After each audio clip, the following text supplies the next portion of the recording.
Hey YouTube, just a wee quick video. I had this out in my bass collection video only yesterday.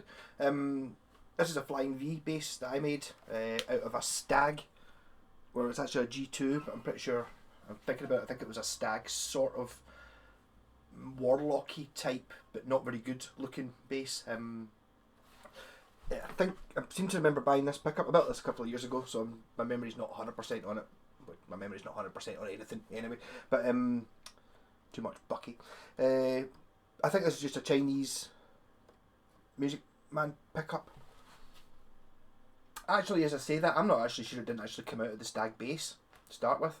I've got a feeling the Stag bass had two of these pickups and I used another one for something else. But anyway, so that the bridge it could again also be from that Stag bass, or the G2. G2 were apparently Stag that were rebranded from McCormick's in Glasgow. Although I don't think that could be true. I've said that before. Stag and G2 are the same. I've definitely seen exactly the same guitar with the two badges on it, but I've seen too many of these online and stuff, and I'm pretty sure they didn't all come from Glasgow. So I'm pretty sure G2 is just another option for Stag, the same parent company, same guitars.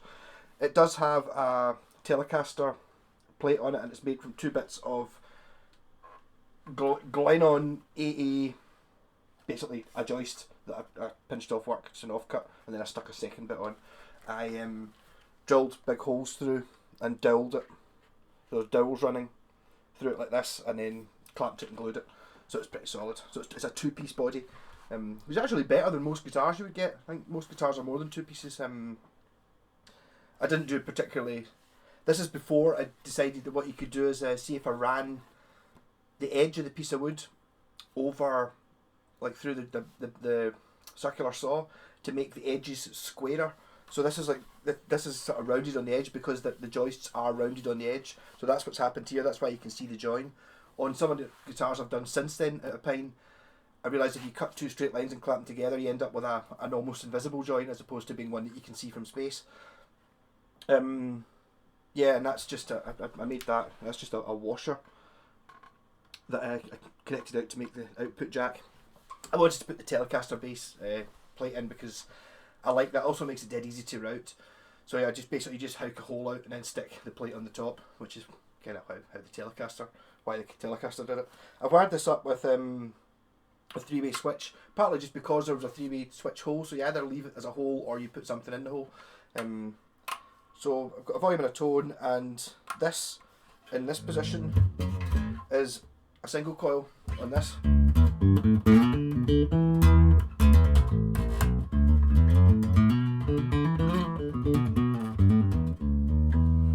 Tone control on.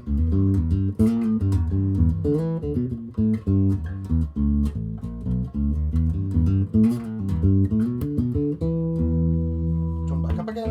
And if you go into the middle position, that gives you these 2 wired as a sort of hum cancelling, sort of in parallel. Not a huge difference between that and there's a wee bit of a difference.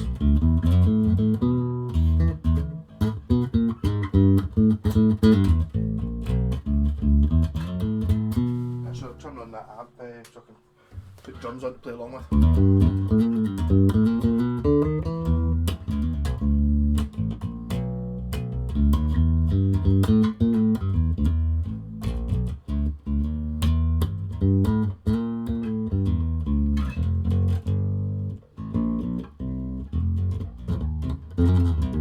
I had to do quite a lot of work on the nut of this today. This is one of a guitar I never really properly finished because my girlfriend said she wanted it, and it was like, so I stopped building it, which I shouldn't have done. I should have continued going. Something wrong with the nut, so it was buzzing on the open string and on the first fret. Had a couple of high frets, sorted them out. Yeah, so that's it. No tone control on the middle position, which is parallel wired.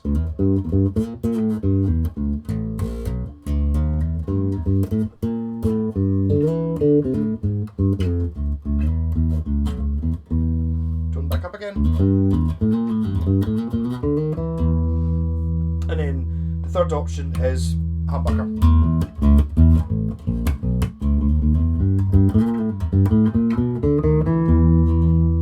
And I was thinking about the reason I put that switch that way around, so down is the humbucker, is because that's the most useful sound.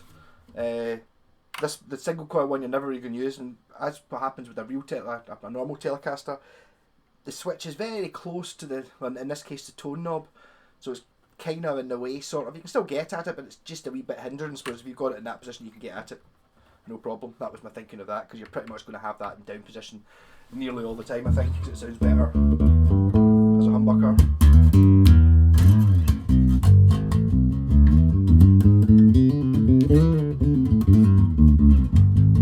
I'm going to take this in with the Sabbath band once this whole rigmarole rolls over.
That one note that doesn't work.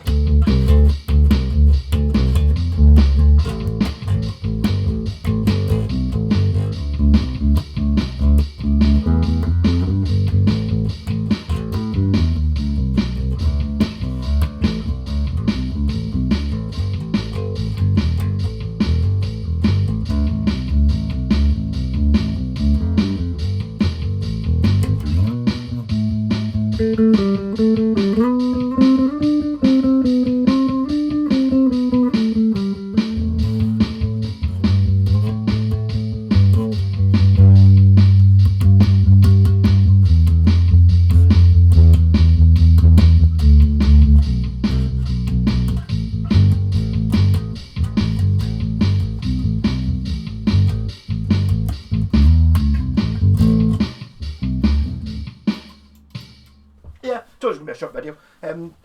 Bass, I suppose I could have probably put a loop in. I'll just get the fret rocker out and see if that is what is causing. No. Yeah, there we go. So it's the 13th fret is going to need a wee bit of adjustment. When I was doing the frets, I didn't actually get up as high. I think I only went up to the 12, so it's just typical that the 13th would be the one that's not working. It actually plays alright. As I said, this is in the video yesterday, this is a full scale, so this is 34 inch, which Gibson basses aren't, if you do actually find a Gibson Flying V. I remember nearly buying one years ago. It wasn't expensive, but the frets were knackered on it. I wish I had bought it, but I didn't. One of those ones that passed me by. But it's not the only bass, because I saw one I bought. Where was he? I bought the guy I bought the Trio Band Creator pedal off and something else, because that was the second time I'd been to his house. That time I seem to remember my car. The starter motor was gone in my car, so I had to leave the car running outside. And the guy actually came out and dropped it off. It was like it was a pure covert operation. The first time I bought, I bought the pedal power supply off him. He was in Denny, and hello if you're watching this. He had a Flying V bass, which was unbelievably similar to this, apart from it was a factory built one. So even though I did invent it and make it without any plans, somebody else had made a very similar thing. I don't think I can't remember what the headstock on his was. I don't think it was quite as cool as that, because that's quite a good Flying V. That's a thoroughly acceptable Flying V headstock shape as far as I'm concerned. It's not quite the Gibson one, it's not quite as pointy, but it's pretty good. I think the bass that he had, the thing was he was selling it as well, and he didn't want much for it. I think he had it up for like 60 quid or something, and I was like, oh, I would totally not have built this. I would have just bought it if I didn't already have one. But his head wouldn't have been made out of treated tone pine.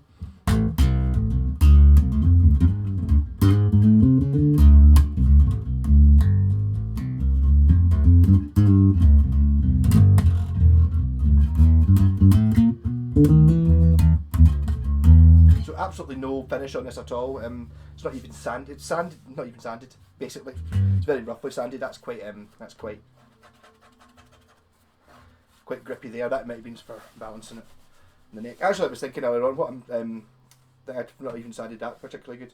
Actually thinking of gluing a piece of sandpaper on there so I can play it sitting down. But you just do the old through the leg thing.